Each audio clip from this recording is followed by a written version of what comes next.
You've tuned in to the Top 10 Gardener with garden expert Ken Lain. Join him daily as he answers timely garden questions that are sure to make a difference in your gardens.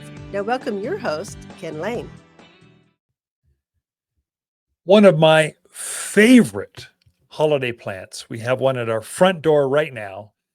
We use it quite often. It grows quite well here at this higher elevations of Arizona, as long as it's in more of a protected, kind of shaded area. It'll take some sun, but not that midday, middle of summer sun. Doesn't like that, but midday now, fine. But hollies it's just so bright, so cheery. It's got a deep, rich, healthy green to it. I thought I'd just take a moment and just share what's the history behind holly. How did holly become a holiday plant? It's such a strong representation of the holidays, whether it's evergreens, no matter your background, faith, religion, whatever. It's from the Druids is who actually started this whole thing. The Celts and the Druids, they saw holly as a kind of representation of evergreen or ever life, and the prickliness, the prickly leaves or the thorny leaves. They saw that as protection to keep spirits away. So they would actually take boughs and put it over top of their doors and their windows to kind of keep the spirits out. And again, this is pre-Christian. This is very far back in time, pagan kind of pre-Christian roots. And so this is how they saw holly branches as they'd weave them into wreaths, they'd hang them over doorways, windows to ward off misfortune, basically. The Romans did the same thing. They used it at winter solstice I don't think it was a solstice thing, but it was during the darker days of winter. They'd put holly branches to kind of decorate their temples and homes. It was a symbol, symbolizes good luck and abundance is what it would do. So that's the Christian times. Of course, they're relating everything to Christ. And so they see the thorns on the holly leaves as the thorns of Christ. Of course, that's not the thorns they use. I think they used acacia or something as a crown of thorns for Christ, but it's where no one wants that in their house. But holly leaves, this again, represents that faith that Christians have. And of course, the red berries are the life-giving blood of the crucifixion. The evergreen is everlasting life. There's a lot of symbolism there for Christians. In medieval times, they really made it famous. So they kind of came up with, at Christmas, basically, they would have boughs and wreaths and intertwined. They'd have greenery. They're the ones that intermixed hollies and ivy with the hollies to kind of create a bough.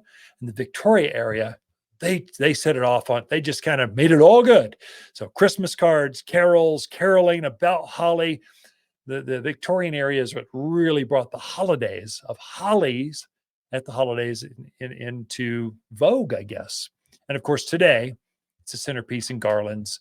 It's on Christmas cards. It's all of our festive attire. I mean, I was at several Christmas parties this week. Holly was a theme on the ugly sweaters and the pretty sweaters, just the sweaters. And so hollies, they grow well here. They like our soil. They'll take our wind. You got to give them some amendments. They like a rich soil, so add some compost or something. Add them to a garden. I grow them in containers.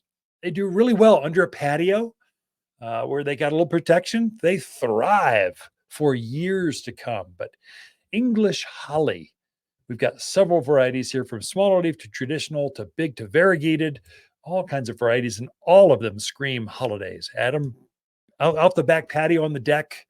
Put some lights on them, some bows, a little decorative balls, and you've got, voila, the holidays. But you too can grow holly.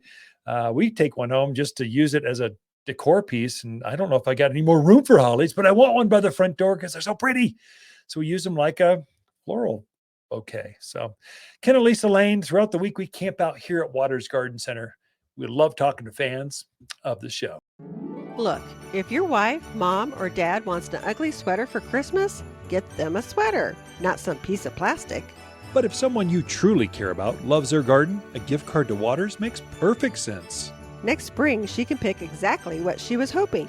We all know it's not the same as a huge flower basket or fragrant rose, but hey, It's winter. Gardeners understand. Waters online gift cards are found at top10plants.com or at Watters Garden Center in Prescott. If you want a more fruitful garden, increased success in landscape that just feels better, then tune in daily to the Top 10 Garden Podcast. Years of tips, tricks, and garden shortcuts are guaranteed to make your gardens nicer than ever. Listen to this podcast or read Ken's weekly garden column by visiting wattersgardencenter.com. That's Watters with 2 T's, gardencenter.com. Thanks for tuning in.